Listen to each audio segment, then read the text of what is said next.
Bonsoir et merci d'avoir honoré à ce rendez-vous qui célèbre bien entendu la culture et le cinéma dans toutes ses différentes facettes. Alors cet après-midi, madame, monsieur, nous sommes en train d'écrire une page d'histoire. Nous sommes en train de poser une première pierre d'un événement qui, ma foi, madame, monsieur, nous l'espérons, deviendra un rendez-vous incontournable du cinéma et de l'audiovisuel. Ladies and gentlemen, madame, monsieur, nous sommes à la première édition, s'il vous plaît, du Festival international de cinéma et de l'audiovisuel. C'est pour la toute première fois, organisé bien entendu par l'Institut national des métiers d'art, d'archéologie et de la culture. Loin de cela, madame, monsieur, loin d'être un simple festival, s'il vous plaît, c'est un voyage dans le temps, à la rencontre bien entendu de nos racines, de nos vestiges, de ces trésors-là qui inspirent bien entendu les grandes œuvres artistiques. Et c'est d'ailleurs tout le sens du thème de cette première édition. C'est bien entendu les sites archéologiques, source d'inspiration pour les expressions artistiques. Vous le savez, l'histoire et l'art s'entrelacent pour pouvoir donner naissance, bien entendu, à la richesse, à l'élévation, à la culture. Nous sommes en train d'écrire une histoire exceptionnelle. Place donc cet après-midi, madame, monsieur, à l'émerveillement, place à la culture, place au cinéma, place au talent de ceux-là qui portent très haut la culture et l'histoire en République du Bénin. Chers enseignants, chers parents, chers invités, chers étudiants en vos rangs, grades et qualités respectives, c'est avec une immense fierté et une profonde gratitude que je prends la parole aujourd'hui au nom de mes camarades étudiants. Votre présence à nos côtés, votre soutien et vos encouragements sont des marques précieuses de votre engagement envers la jeunesse et l'excellence académique. Nous adressons nos sincères remerciements à l'ambassade de France qui a cru en ce projet et lui a donné les moyens d'exister. Le projet Archéovision, qui a commencé le 7 février 2025 avec nos camarades en administration culturelle et arts plastiques, se poursuit aujourd'hui à travers nous, étudiants en cinéma et audiovisuel.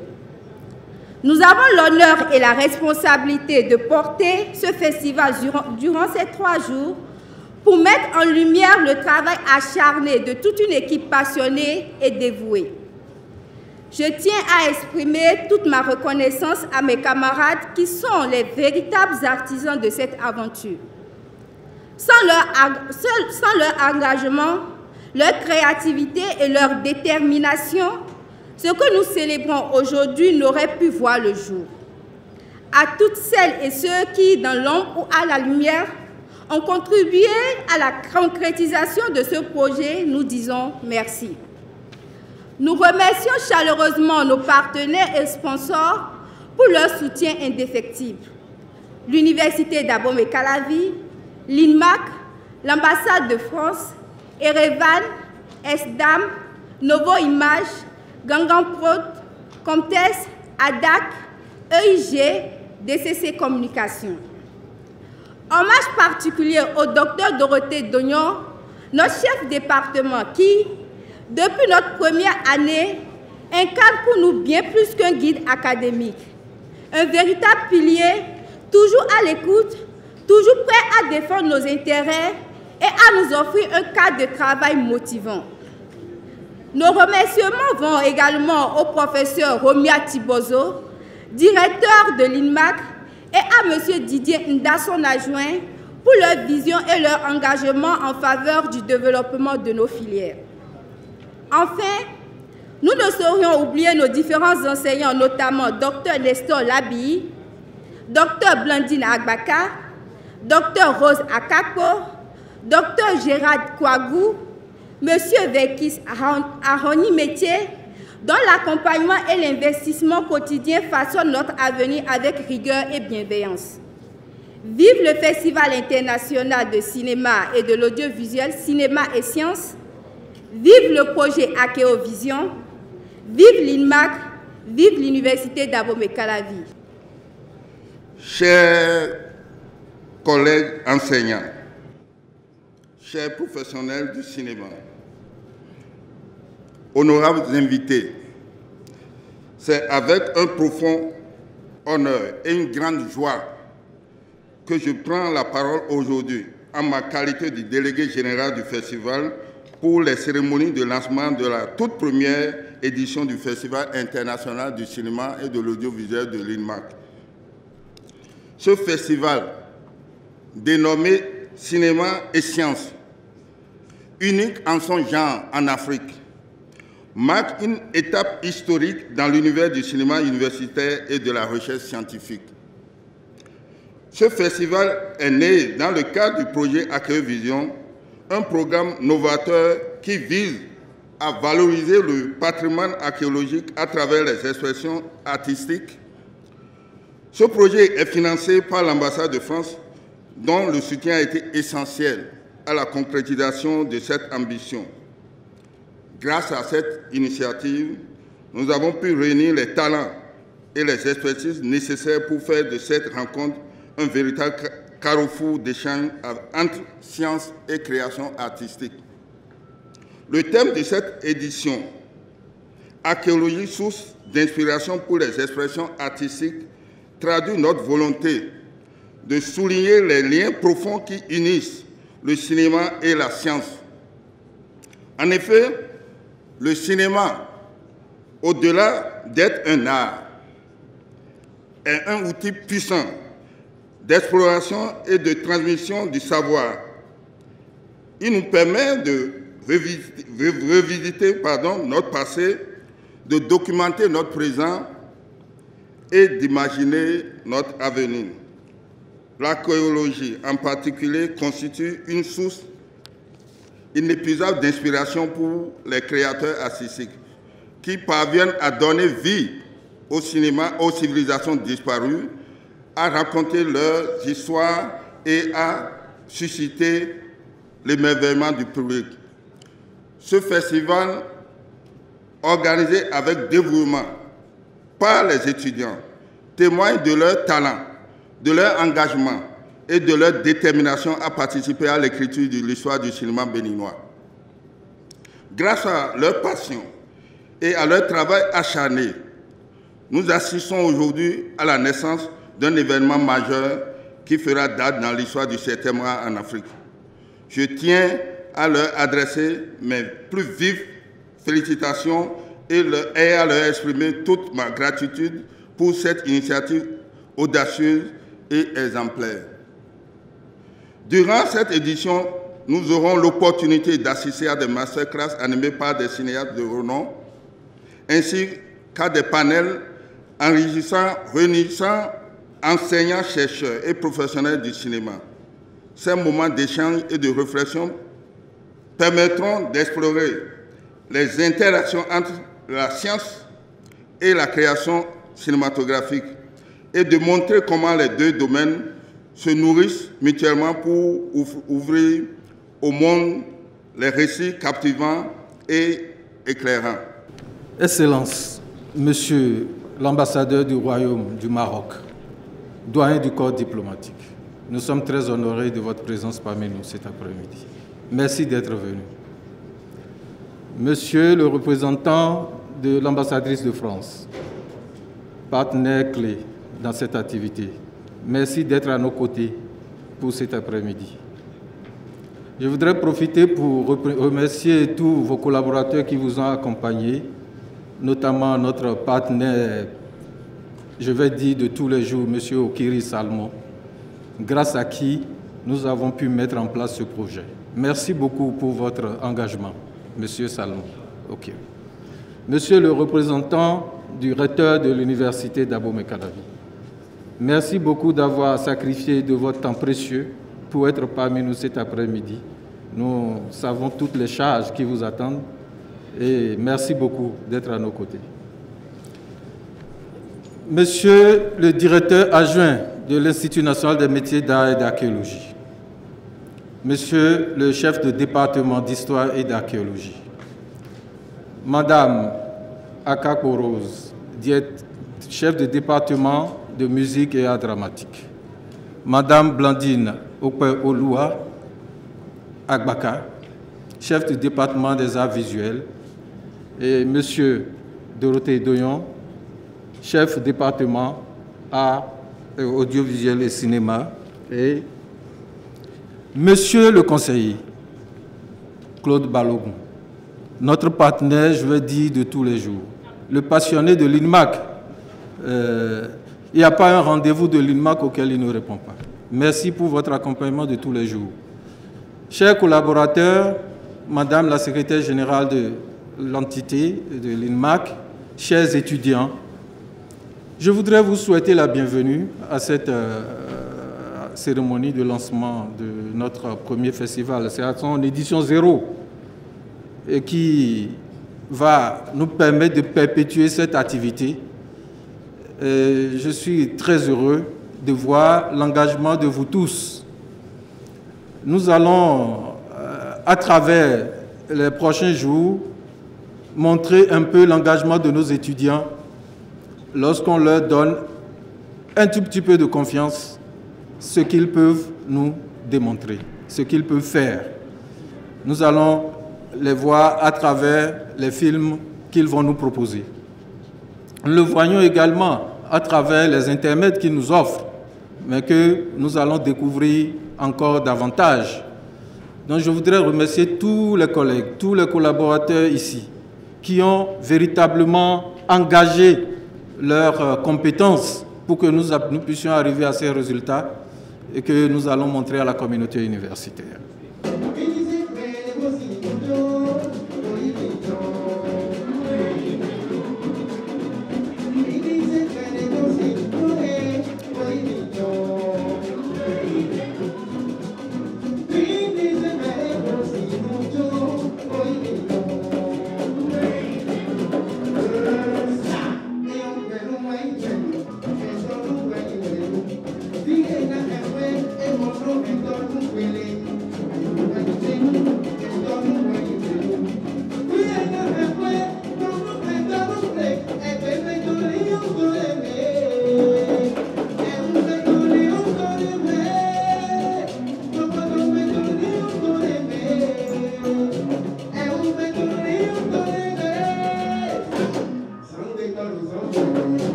De l'honneur que nous fait Monsieur l'ambassadeur du Royaume du Maroc près le Bénin, qui est là. Merci Monsieur l'ambassadeur d'être venu et d'être avec nous. Je voudrais aussi saluer un Béninois, le conseiller Claude Balogun. M. Claude Balogun est un passionné de l'université d'Abomey-Calavi. Il est passionné de la formation de ses jeunes frères, de ses enfants, je vais même dire, de sorte qu'il n'hésite pas une seule minute lorsqu'il est sollicité dans le champ de formation et de recherche où nous sommes, quand il est sollicité pour ses compétences, il n'hésite pas un seul instant à se rendre disponible. Pas seulement se rendre disponible, mais rendre disponible tous les moyens qu'il a sur l'instant pour que l'activité pour laquelle on l'appelle réussisse avec éclat. Monsieur Claude Balogun, cher Fofo, je vous dis grand merci.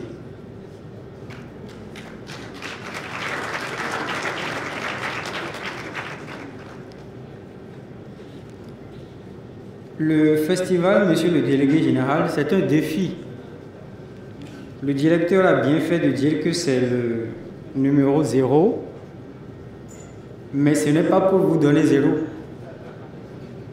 C'est qu'il dit que donc on est au commencement et qu'on a encore des choses à découvrir. Quand il dit le numéro 0, ça veut dire qu'il est prêt à compter la première, la deuxième, la troisième, etc. Édition de ce festival-là. L'un des défis, c'est qu'il faut que l'INMAC se positionne comme leader. C'est donc un défi de mobilisation aussi, parce que le festival ne doit pas être seulement pour le public de l'INMAC, le public de l'UAC, mais le festival doit drainer beaucoup de monde. Je sais, avec toute l'énergie du délégué général et de ses collègues des autres départements, avec le leadership du directeur et du directeur adjoint, et avec l'enthousiasme inégalable des étudiants de l'INMAC, que ce défi ou que ces défis pourront être relevés. Vous voyez bien que je profite de l'absence du recteur pour dire ce que moi j'ai à dire, puisqu'il faut bien saisir l'occasion. Voilà, donc je vais maintenant délivrer à l'assistance le mot de monsieur le recteur de l'université d'Abomey-Calavi. Excellence, monsieur l'ambassadeur du Royaume du Maroc près le Bénin, doyen du corps diplomatique, monsieur le représentant de son Excellence, madame l'ambassadrice de la France près le Bénin, monsieur le directeur de l'Institut national des métiers d'art, d'archéologie et de la culture, monsieur le directeur adjoint de l'Institut national des métiers d'art, d'archéologie et de la culture, mesdames et messieurs les chefs de département de l'université d'Abomey-Calavi, mesdames et messieurs les enseignants, mesdames et messieurs les membres du personnel administratif, technique et de service, chers professionnels du cinéma et des arts, distingués invités, chères étudiantes et chers étudiants, mesdames et messieurs, c'est avec une immense joie et une grande fierté que je prends la parole en ce jour qui marque l'ouverture du Festival international du cinéma et de l'audiovisuel de l'INMAC. Le thème de cette édition, je cite, « Les sites archéologiques, sources d'inspiration pour les expressions artistiques », fin de citation, est indiscutablement significatif. Notre patrimoine archéologique, véritable socle de notre identité collective, constitue une inépuisable source de savoir, d'émotion et de créativité. À l'université d'Abomey-Calavi, nous croyons fermement que l'art et la culture ne sont pas des accessoires de la vie, mais des piliers fondamentaux de développement intellectuel et humain. C'est cette conviction qui nous a conduits à créer le musée universitaire pluridisciplinaire de l'université d'Abomey-Calavi, une institution unique dans son genre dans le paysage de l'enseignement supérieur béninois. Ce musée est bien plus qu'un espace d'exposition, il est un lieu d'apprentissage, de préservation, de recherche et de dialogue entre les générations. Il reflète notre ambition de faire de l'art et de la culture des leviers pour le développement durable et la cohésion sociale. Mesdames et messieurs, ce festival que nous avons l'honneur d'accueillir illustre une autre facette de notre engagement. Le cinéma, en tant qu'art universel, offre une plateforme puissante pour valoriser notre patrimoine culturel et scientifique.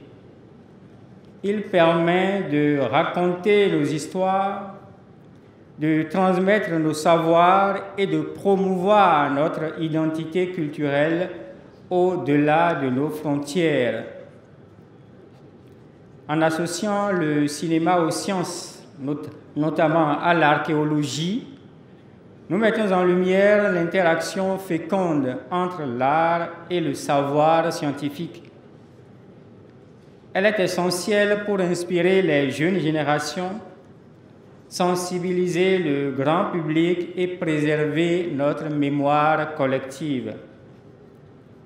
Je voudrais ici exprimer ma profonde gratitude à nos illustres invités, notamment l'ambassadrice de la France pour son soutien indéfectible.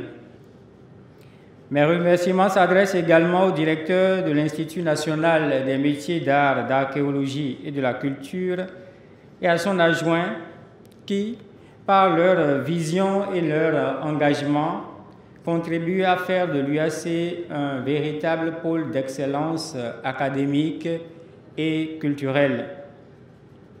Aux professionnels du cinéma et des arts ici présents, je rends hommage à votre talent et à votre passion. Vous êtes les passeurs d'histoire, les gardiens de notre héritage culturel, les bâtisseurs de notre mémoire collective. Enfin, à vous, chers étudiants, ce festival est une opportunité pour découvrir, apprendre et rêver.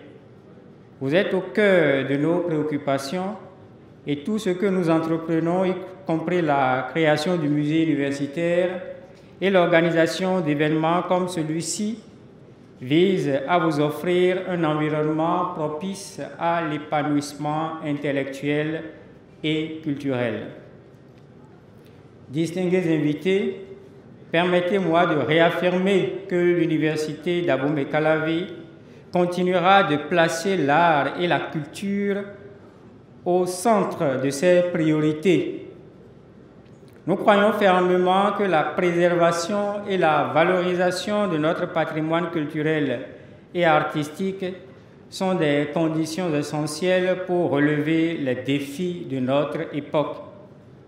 Sur cette note d'engagement et d'espoir, je déclare officiellement ouvert le Festival international du cinéma et de l'audiovisuel de l'INMAC.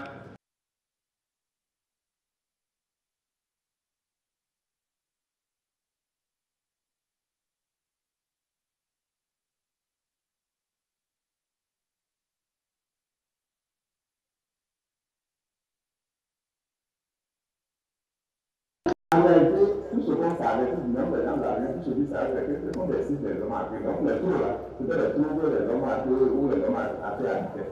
Mais en tant qu'archéologue, quand je face à une situation comme ça, il y a ce que le mythe dit, et nous, on s'intéresse maintenant sur la réalité archéologique. La réalité archéologique, c'est que quand nous parcourons cette galerie, c'est que nous avons des restes de mineurs, donc nous avons des fragments de mineurs. Et alors, nous, on retrouve face à cette situation.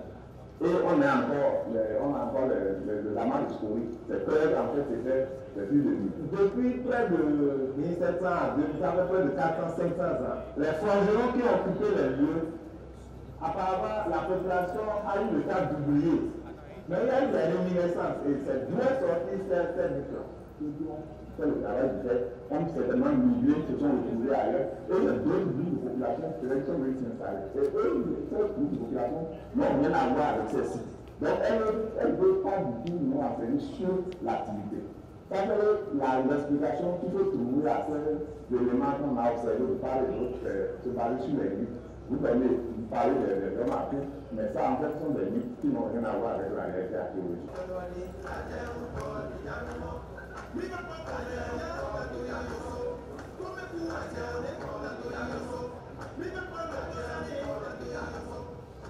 Les galeries que vous voyez, tout ça en fait des creusements qui ont été faits dans le sens de sur la direction de la roche. Au départ, ça a eu des trucs circulaires. Comme vous avez montré, on va montrer les puits de mine. Mais on vous a dit, en dehors des tours circulaires, il peut arriver qu'on se retrouve avec des tranchées. On peut expliquer ces tranchées par le fait qu'au cours du creusement, et selon la direction de la roche ferrugineuse, les métallions ont choisi de suivre cette direction. Et donc, c'est ça qui a donné lieu à cette différente galerie que vous voyez. Et cette galerie débouche sur d'autres puits de vie que vous avez vu de l'autre côté. En fait, il suit la direction de la roche ferrugineuse et il peut, à un moment donné, faire le tour circulaire pour pouvoir donc exploiter les minerais. Donc, de telle manière qu'on puisse avoir sur un site métallurgique, on a plusieurs puits de mine, mais avec des galeries qui sont connectées à cette différence. Et comme je vous l'ai expliqué, les minerais, c'est quoi? C'est toute roche qui contient les oxydes de fer. Et donc, quand vous voyez, quand ils ont creusé, tous ceux qui ont découvert comme roche ne contenaient pas les oxydes de fer. Donc, ils ont juste identifié la roche qui contient les oxydes sur la base de leurs observations. Et c'est ça les roches qu'ils ont suivies jusqu'au niveau des autres puits de mine. Il y a des effondrements plus tard. Il y a des effondrements. Donc, l'ouverture telle que vous la voyez, elle n'était pas comme ça au départ. Avec au fil du temps, et surtout avec le fait de vouloir mettre en valeur le site, pas vraiment respecter le processus normal, ça donne des effondrements dans cette ouverture. Dans cet espace étroit, l'air était lourd. Chaque souffle portait le poids de l'effort, de l'espoir et du danger. Les hommes appelés les hommes à queue travaillaient sans relâche, leur visage marqué par la suie et la sueur, pour donner à la civilisation ce dont elle avait besoin. Ce trou, loin d'être une simple excavation, était un sanctuaire d'énergie brute, où le fer précieux et inflexible prenait vie dans les mains des ouvriers.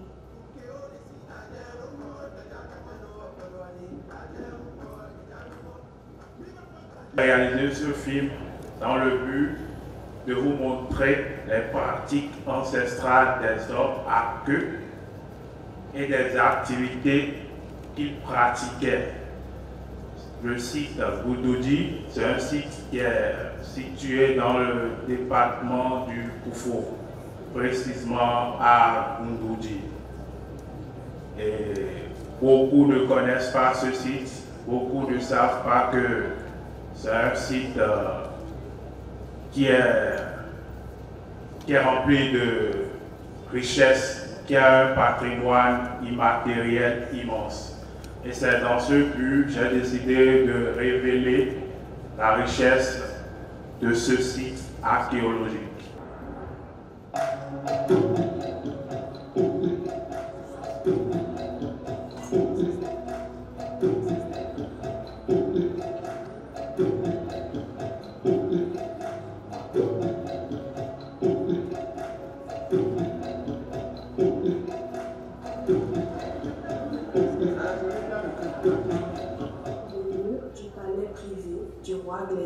Est un site patrimonial important en raison de sa valeur culturelle et historique.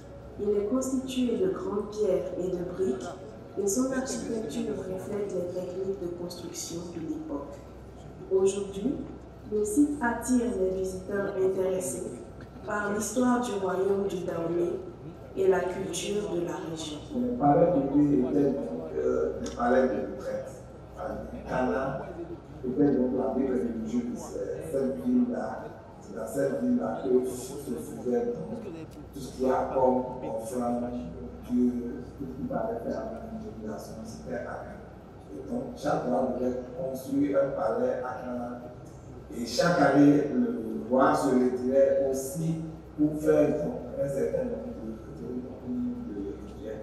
C'est dans le cadre de ces rituels que le palais du roi de l'âme a été construit. Nous sommes dans la ville de Cana, qui était présentée comme la ville Sainte-Durande de Takoumé. Nous avons ici le palais du roi Blélé. Blélé, c'est le 10e monarque qu'avait connu le roi de Takoumé. Il avait régné de 1858 jusqu'en 1889. Avant, le roi avait plusieurs types de palais. Palais de fonction et palais privés. Les palais de fonction, c'est dans ces palais que les rois venaient pour travailler. Les palais privés, c'est comme leur maison privée à eux-mêmes. Avec plusieurs palais, comme tous les autres rois d'ailleurs. Un palais, un roi, plusieurs palais. Donc en l'occurrence, deux palais principaux. Donc là, le palais privé, qui est le premier palais que le futur roi doit construire, parce que le palais privé, c'est le palais dans lequel il doit recevoir l'éducation. C'est le palais d'éducation. Pour avoir été palais, donc alors rituel en quelque sorte.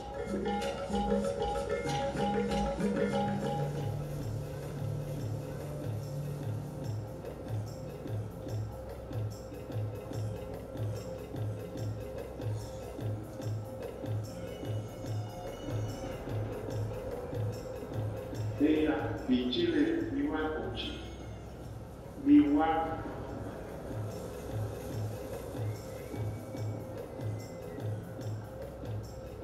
mikuli nandefego mikuli jiwo miku de wakwego mipo lobo mwe tudum lobo yi wakwe Bonia Wadachuna ou Tito Dulewe, L'architecture du palais d'Abomey, au sein du Grand Mur, est un exemple de l'ingéniosité des architectes traditionnels africains, combinant symbolisme, fonction et art dans un espace sacré et protégé. Vous savez, avant de construire ces palais, il faut aller très loin, à quelques kilomètres de la ville d'Abomey, pour trouver de la terre argileuse. Une fois abandonnés, on les pétrit. D'abord, on enlevait les déchets, on les pétrit. On pétrit ça avec de l'eau, de pétrir. Après l'argile, il faut encore une toilette de sort. Et là, pour faire la position réellement, il faut suivre un certain nombre d'étapes. Il ne faut pas vraiment se précipiter. Il faut du temps. Là, à chaque fois, il faut lui accorder un certain nombre de temps pour que ça résiste dans le temps. Il faut d'abord alors renforcer le pas et réaliser. Après cela, les artisans revenaient encore quelques jours après, ils arrêtaient encore le pétrir de la rue pour que ça soit tendre. Et c'était là qu'ils construisaient le palais en fonction de les murs, ils les construisaient en fonction de chaque niveau. C'est-à-dire, après avoir fait le premier niveau, il faut faire cuire d'abord ce premier niveau. Et après, maintenant, lorsque c'est sec, ils montent encore d'un autre niveau, ainsi de suite, ainsi de suite, pour que les murs soient tombe d'abord et pour que ça résiste dans le temps. Et ça veut dire construire à ce qu'ils aient au moins plus de 5 à 7 mètres de hauteur. C'est pour ça que vous avez remarqué que ces murs sont très hauts. Pour que quelqu'un n'entre pas aussi, ou bien quelqu'un n'infiltre pas aussi dans le palais.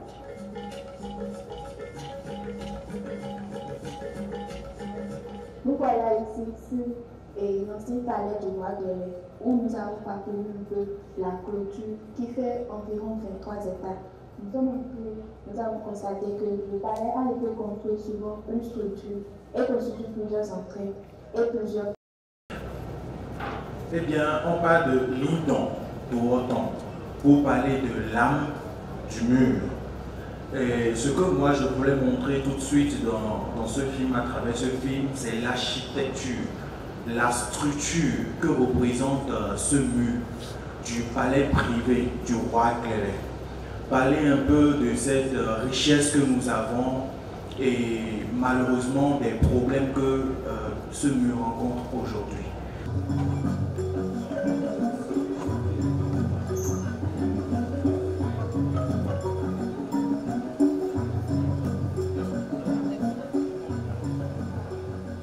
Je suis Irène, étudiante en cinéma et audiovisuel à l'Institut national des métiers d'art, d'archéologie et de la culture. Passionnée de l'histoire, je décide de m'aventurer dans un voyage de découverte avec mes camarades étudiants où tradition et modernité se côtoient pour nous faire découvrir l'histoire. L'histoire d'un peuple, l'histoire d'une localité, l'histoire d'une activité, l'histoire du sel.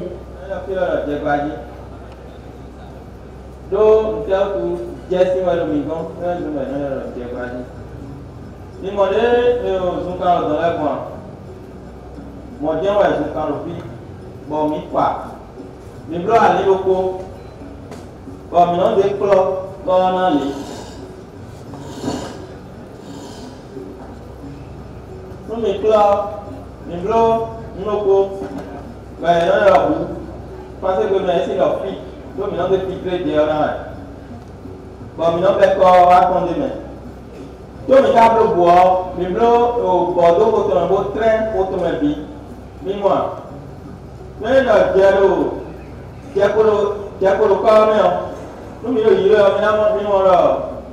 des qui m'a le moment. Des qui m'a le moment. Nous, m'ont bien piqué la gardien. Nous, nous, des qui m'a dit, des qui m'a dit, nous, nous, donc, il donne quand on attend, il doit aller en l'autre. Bon, on a bien corps qui trompe. On a l'air encore de poser. Si on va se faire dans ce à deux fois. La production du sel se fait avec des techniques traditionnelles, techniques transmises de génération en génération, de nos ancêtres à nos parents et de nos parents à nos enfants. Nous, les personnes ici, et on vous dit aussi tant que le commun. Nous avons aussi tant comme un enfant d'adolescent. Nous, les enfants d'adolescent, et nous, déchets, personnes nous font comme déchets, nous avons côté locaux. On si on l'occupe, et nous avons dit, ben, nous quoi. Nous, et quoi, et nous avons à son commun. Parce qu'on va dire, nous avons pris les deux, nous avons dit, nous sera sinon.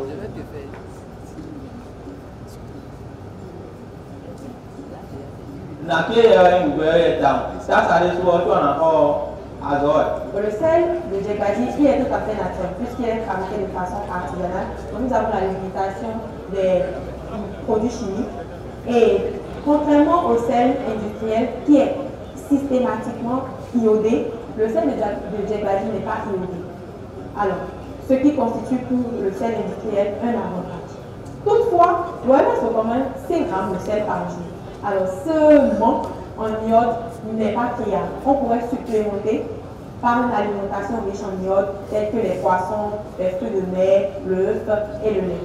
Il faut noter également que le sel de Djegbadi constitue pour nous un atout économique. Donc, avec une régularisation des systèmes de surveillance sanitaire dans la fabrication, nous pourrons pérenniser le sel de Djegbadi.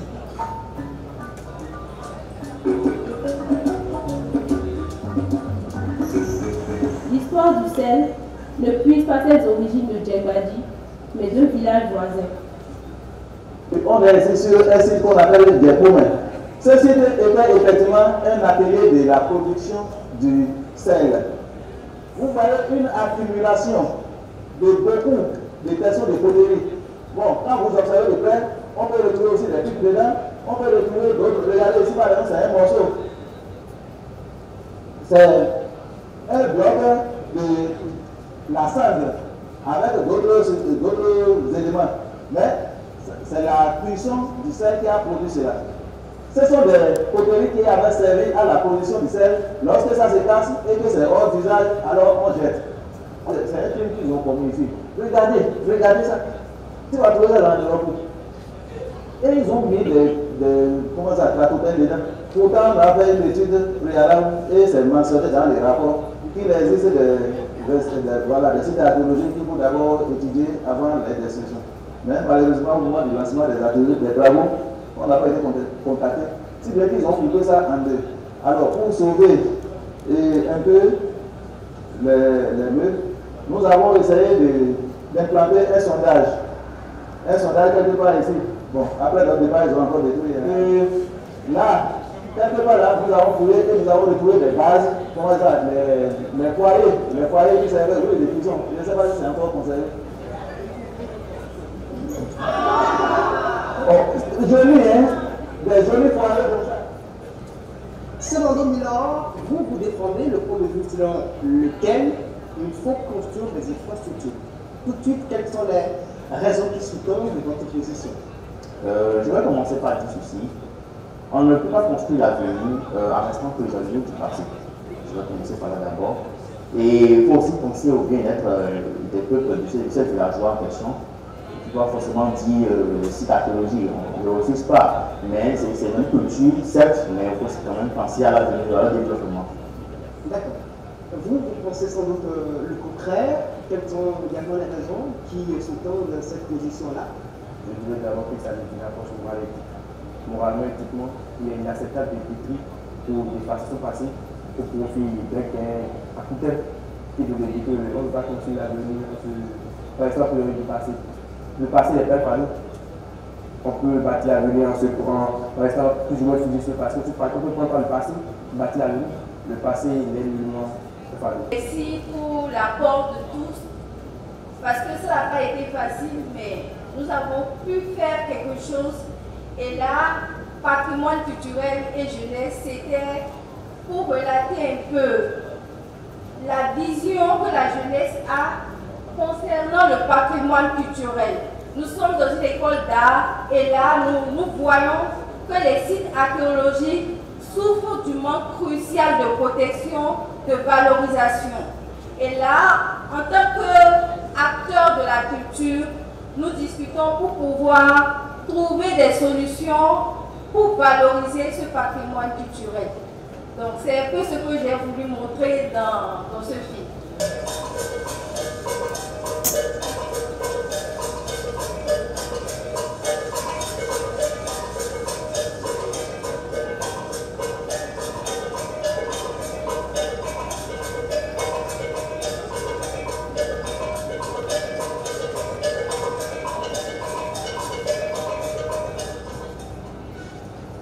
Pour tromper la vigilance de leur adversaire, les habitants de Tangoumé avaient construit des villages souterrains qui leur a servi de cachette et de stratégie de guerre. Moi, c'est Koudé Prénal, je suis un étudiant en Master 2 en branche de la culture et du tourisme à l'Institut national des métiers d'art, d'archéologie de la culture. Ici, nous sommes sur le site de Kana. Et dans cette ville, nous sommes en train de découvrir les structures excavées. Et ces maisons ont vu le jour à cause des guerres, généralement. Lorsque les peuples sont attaqués, ils se réfugient dans ces maisons. Ce sont des maisons souterraines, des abris souterrains, dans lesquels ils restaient à l'époque pour se protéger contre l'ennemi. Cette structure a été révélée à l'occasion des travaux de contournement et de la voie Abomey-Kétou-Ilara, donc ce qu'ils appelaient Abouki ou Abok. Et à cette occasion, lors du contournement de la voie, un des tractopelles ou un tracteur est tombé dans un grand trou. Il n'y a pas de soma, les archéologues ont été appelés et ainsi on a commencé par comprendre qu'il y avait des structures escalées dans cette région. Et les enquêtes ont amené donc à les découvrir. Un peu pour tout, on a plus de 5000 sites de structures escalées. Vous devez savoir qu'à Abomey, ils sont puissants à ça, très puissants, très organisés. Malgré leur puissance et leurs organisations, mais ils ont alors parfois peur. Et puisque l'ennemi, une fois alors maintenant, lorsque l'ennemi va alors surgir, il faut trouver alors maintenant un moyen pour s'échapper. Chaque tunnel, chaque chambre était un acte de résilience. Les créateurs ont étudié la terre, écouté le vent et l'ont donné une forme capable de protéger et de durer. En réalité, la Vendée se trouve un peu partout sur le plateau d'Abomey. Donc c'était alors un moyen défensif. On ne va pas le construire sur n'importe quelle raison, parce que la grande maîtrise de la géologie connaissent. Il faut, par exemple, pour un abandon, il faut le construire d'abord sur une terre appropriée quand on descend. Les petits cylindres que vous voyez là. C'est un tout cylindrique. Et juste après, à un moment donné, ça se casse. Ça doit s'élargir. Vous avez là, par exemple, le salon, la cuisine, la chambre à coucher. Il y a tout est posé là. Et abandon, il n'est jamais fermé.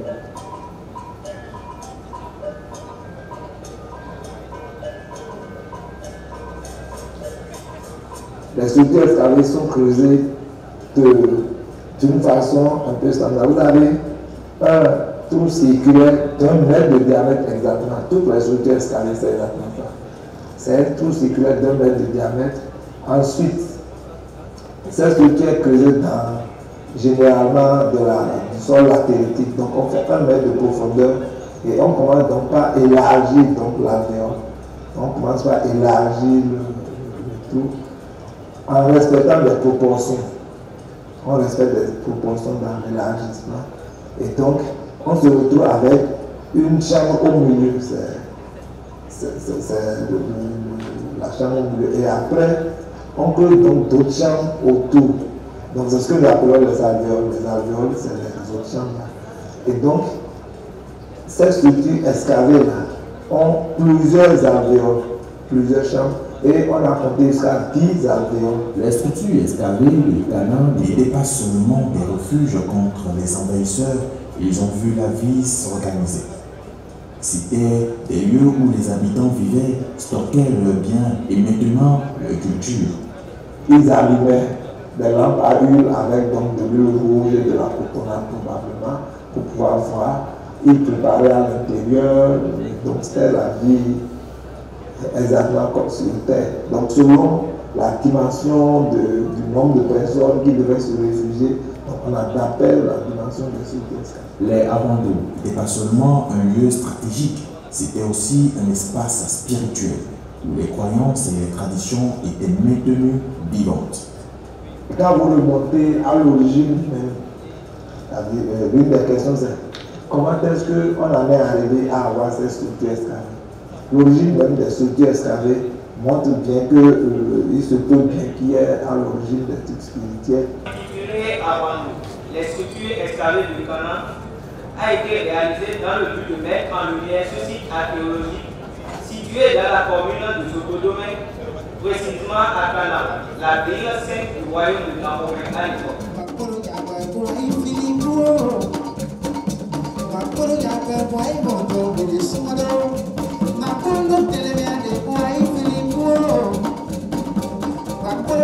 Why